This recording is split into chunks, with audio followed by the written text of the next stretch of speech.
Hi. See, we have a very beautiful problem of kinematics, which involves a moving train and the time of whistle. यहाँ पे आपको situation दी है कि एक train है which is moving with a given speed that is 30 metre per second towards the railway man who is standing next to the rails. Rails मतलब track हो गया. The train whistles for a time 3 seconds. How long does the railway man hear the whistle? The speed of the sound is given to be 330 meter per second and the train does not reach the railway man until the end of the whistle. Okay? तो basically problem में एक moving train है, एक train है जो move कर रही है और विसल कर रही है यानी सीटी दे रही है, राइट? और वो जो विसल की ड्यूरेशन है टाइम वो दी है 3 सेकेंड. और एक बंदा एक रेलवे मैन है जो ट्रैक के बगल में खड़ा हुआ है और आपको पता लगाना है कि उसे कितनी देर साउंड सुनाई देगा. जो विसल का साउंड है वो उसे कितनी देर, कितना ड्यूरेशन सुनाई देगा, राइट? तो आई गेस आपको प्रॉब्लम एकदम क्लियर हो गई होगी कि सिचुएशन या प्रॉब्लम क्या कह रही है. ठीक है, तो सेम सबसे देखिए, before proceeding with the particular problem, पहले पर्टिकुलर प्रॉब्लम के पहले एक सिनेरियो देखते हैं कि अगर मान लीजिए हमारी जो ट्रेन है वो रुकी होती तो क्या होता. मान लो अगर एक ट्रेन है वो रुकी हुई है, मान लो आप रेलवे प्लेटफॉर्म पे खड़े हो, एकदम सिंपल, आप कॉमन सेंस सोचो, आप रेलवे प्लेटफॉर्म पे खड़े हुए हो, एक ट्रेन प्लेटफॉर्म पे स्टैटिक है, रुकी हुई है, और वो विसल दी 3 सेकंड तक, तो आपको कितनी देर सुनाई देगा? तो आपको 3 सेकंड. एकदम सिंपल लॉजिक है ना. अगर वो विसल की 3 सेकंड तक वो रुकी हुई है, आप भी रुके हुए हो, तो आपको कितनी देर सुनाई देगा? 3 सेकंड. ठीक. तो before proceeding with the problem, first let us see what would have happened if the train were not moving. In that case, you can simply judge that duration of hearing the whistle would be capital T. अब देखिए यहां पे ये तो भाई हमारा common sense है. अब देखो अगर हम काइनेमेटिक्स से देखना चाहते हैं तो देखो जब विसल शुरू होगा यानी जब साउंड का एमिशन शुरू होगा, that is the beginning of the sound signal. ठीक है, और जब साउंड का सिग्नल एंड होगा तो ये सिग्नल जो भी आदमी है उसके तक पहुंचेगा, राइट? तो उसे जो ड्यूरेशन में सुनाई देगा that will be the time duration from when the beginning of the signal reaches him to till the end of the signal reaches him. ठीक है, तो मान लीजिए जब सिग्नल एमिट होना शुरू हुआ तो टाइम 0 है और एंड ऑफ द सिग्नल कब होगा? कैपिटल टी पे. और मान लो जो ट्रेन है उसका जो डिस्टेंस है आदमी से वो कांस्टेंट है क्योंकि ट्रेन तो मूव कर नहीं रही. अभी हम पर्टिकुलर प्रॉब्लम पे नहीं फोकस कर रहे हैं, पहले मैं आपको ये दिखा रहा हूं जिससे एकदम आपका अप्रोच क्लियर हो जाए कि हम प्रॉब्लम करेंगे कैसे. तो train is not moving, right? The train is not moving in the present case. जो हमने प्रेजेंट केस लिया है उसमें ट्रेन इज नॉट मूविंग. ठीक है, तो मान लीजिए ये हमारी ट्रेन है.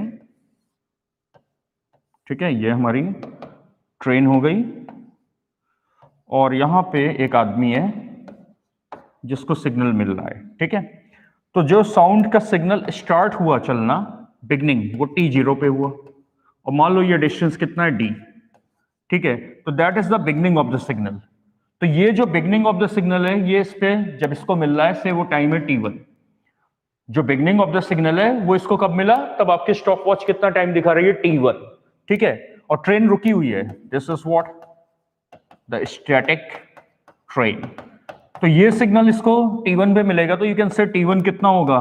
D by the speed of sound. यही होगा ना भाई, साउंड ने कितना डिस्टेंस ट्रेवल किया? D by the speed of sound. ठीक है, अब जब आखिरी सिग्नल एमिट हुआ that is the end of the signal. लगातार विसल हो रहा है, लगातार साउंड ट्रेन एमिट कर रही है, तो जब एमिशन बंद हुआ उसी इवेंट को हम क्या कह रहे हैं? That is the end of the signal. उसी जब साउंड बंद हो रहा है उसी को आप क्या कह रहे हो? And of the signal. तो कितनी देर तक विसल हुआ? कैपिटल T तक.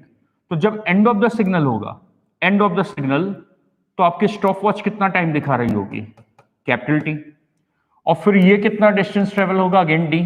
तो यहां कितना समय लगेगा? मान लीजिए T प्राइम. साउंड इसको ट्रेवल करने में कितना समय लगेगा? T prime. तो T प्राइम कितना होगा? D बाई V, वही चीज, क्योंकि D में तो चेंज आया नहीं है, तो D divided by speed of sound. तो अब जो इसको एंड ऑफ सिग्नल मिलेगा, इसे अब जो एंड ऑफ सिग्नल मिलेगा, बिगनिंग ऑफ सिग्नल तो आपने कहा T1 पे मिल रहा है.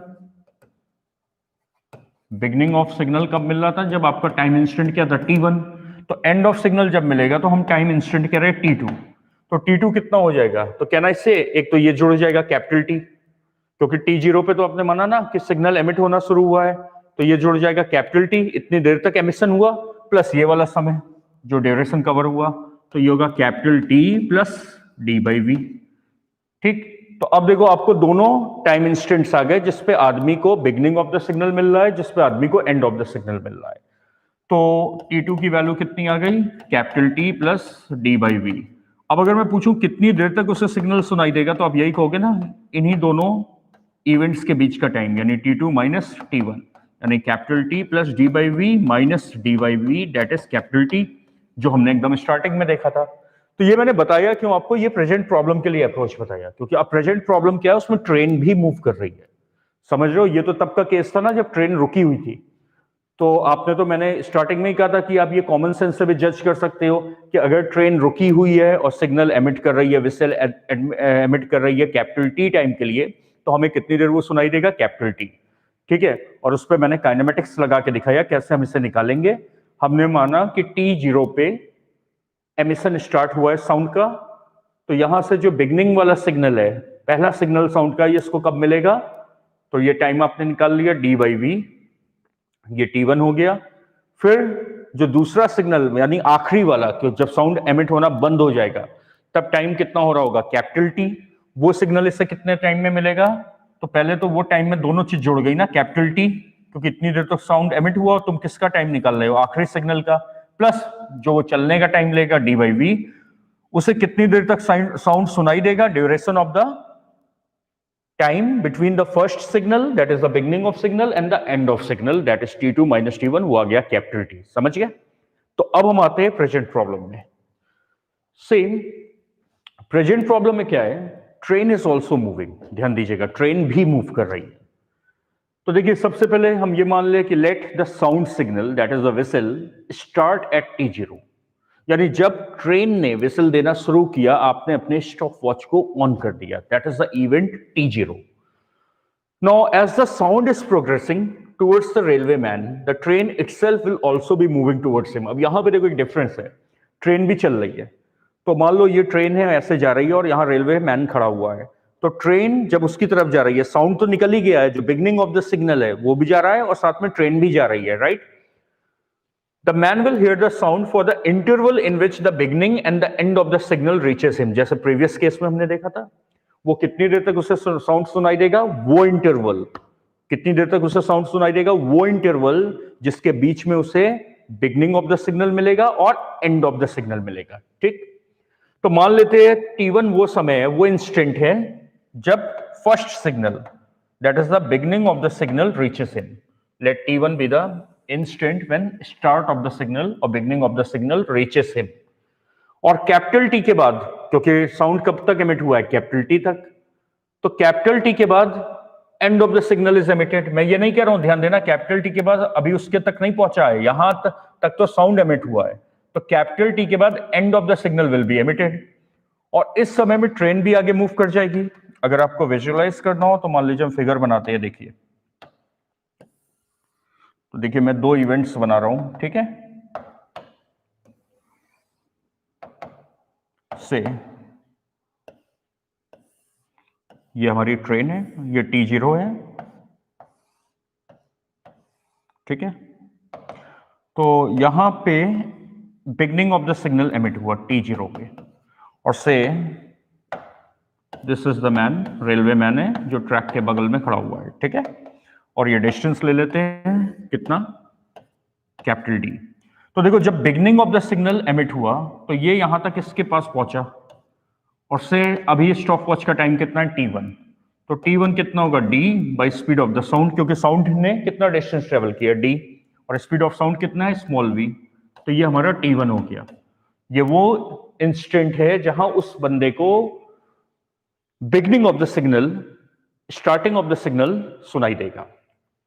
अब देखिए, अब हमारी ट्रेन भी मूव कर रही है कितने स्पीड से, कैपिटल V से, तो कैन वी से कि जब and of the signal emit होगा, जब एंड ऑफ सिग्नल एमिट होगा, ये क्या हो गया, बिगनिंग ऑफ सिग्नल, ठीक, और ये क्या हो गया, एंड ऑफ सिग्नल। तो जब and of the signal emit होगा तो ये ट्रेन आगे मूव कर जाएगी कितना, V, capital T, capital V, capital T, capital V से मूव कर रही है, ठीक, और यहां सब सिग्नल एमिट हुआ, तो ये अब ये डिस्टेंस भी कम हो जाएगा कितना, D minus capital V, capital T। तो तो जब ये एंड ऑफ द सिग्नल यहां पहुंचेगा तो ये कितना डिस्टेंस कवर करेगा, इतना, और इसका टाइम फॉर कवरिंग, ये जो समय है जो साउंड ले रहा है इस वाले डिस्टेंस को कवर करने में, उसको हमने टी प्राइम माना है। तो टी प्राइम क्या होगा, D minus V capital T divided by small V. ये टी प्राइम है, ये वो समय है जो end of the signal distance cover करने में लगाएगा। टी प्राइम वो समय है जो end of the signal distance cover करने में लगाएगा। क्लियर है? और सिग्नल कितनी देर तक एमिट हुआ था, कैपिटल टी तक। सिग्नल कितने देर एमिट हुआ था, कैपिटल टी तक। तो अभी मान लो आपका जो इंस्टेंट ऑफ टाइम है वो t2 है। स्टॉप वॉच क्या दिखा रही है, टाइम t2। तो t2 कितना हो जाएगा, तो t0 आपने यहां लिया था, वहां से अब टाइम हो गया elapsed t2। तो कैपिटल टी टाइम तो सिग्नल एमिट हुआ, फिर एंड हो गया सिग्नल, फिर एंड ऑफ द सिग्नल ने आप तक आने में कितना समय लिया, टी प्राइम। आप तक मतलब वो रेलवे मैन तक। तो t2 की वैल्यू हो जाएगी t plus D minus capital V T by small V. ये आपका t2 आ गया। क्लियर है प्रॉब्लम? एकदम क्लियर है कि आपने माना भाई t0 पे ट्रेन यहां पे थी, कितने डिस्टेंस पे, d पे। t0 पे ट्रेन यहां पे थी, कितने डिस्टेंस पे, d पे, और इसने सिग्नल को एमिट करना, विसल को एमिट करना स्टार्ट किया। तो जो आपको पहला साउंड बिगनिंग सुनाई दे रही है वो t1 पे सुनाई दी। और वो कैसे तुमने निकाला कि साउंड ने कितना डिस्टेंस ट्रेवल किया, d, स्पीड ऑफ साउंड है स्मॉल v, तो d बाई v। ठीक, अब साउंड एमिट होता जा रहा है, साउंड एमिट होता जा रहा है, साउंड एमिट होता जा रहा है, ट्रेन भी आगे जा रही है, राइट। कितने देर तक साउंड का एमिशन हुआ है, कैपिटल टी तक। साउंड कितने देर एमिट हुआ, कैपिटल टी, यही है ना। तो ट्रेन इतने देर में आगे आ गई, कितनी, कैपिटल वी कैपिटल टी, क्योंकि train is moving with speed capital V. अब यहां तक साउंड एमिट हो रहा था, अब साउंड बंद हो गया। यानी इस इंस्टेंट पे, किस इंस्टेंट पे, जब समय हो रहा है कैपिटल टी, इस इंस्टेंट पे जो सिग्नल निकला है वो एंड ऑफ द सिग्नल है।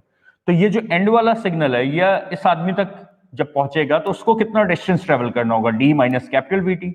इतना ही तो बचा ना, क्योंकि ट्रेन तो आगे आ गई ना। तो इस डिस्टेंस को कवर करने में सिग्नल कितना समय लेगा, d minus capital V T by V. ठीक, d minus capital V T by we.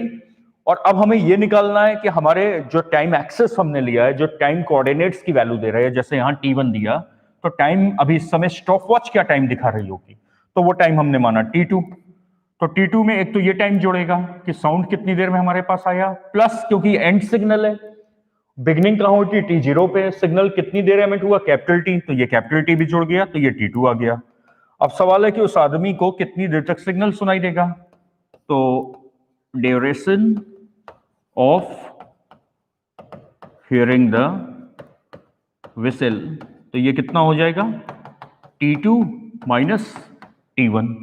तो इसकी वैल्यू आपकी आ जाएगी capital T plus D minus capital V T by V. ये आपका t2 था, और t1 कितना था, d बाई स्मॉल v, ये कैपिटल V है। तो आपका देखो d की वैल्यू क्या हो गई, कैंसिल आउट हो गई, और ये आंसर आ जाएगा t capital T minus capital V T by small v। ये वैल्यू सबको दी हुई है। कैपिटल T आप कॉमन ले सकते हो, get 1 minus capital V by small v. That is the duration for which you will hear the signal. You can put the values and calculate accordingly. Capital T I guess हमें 3 seconds दिया था, और capital V हमें, मैं data को देख लेता हूं जो प्रॉब्लम दी थी, कैपिटल T 3 seconds था, ट्रेन की स्पीड 30 थी और साउंड की स्पीड 330 थी। ठीक है, तो ये डेटा आप रख दो, you will get the final answer 1 minus 30 by 330 seconds. That will be your final answer. Got it?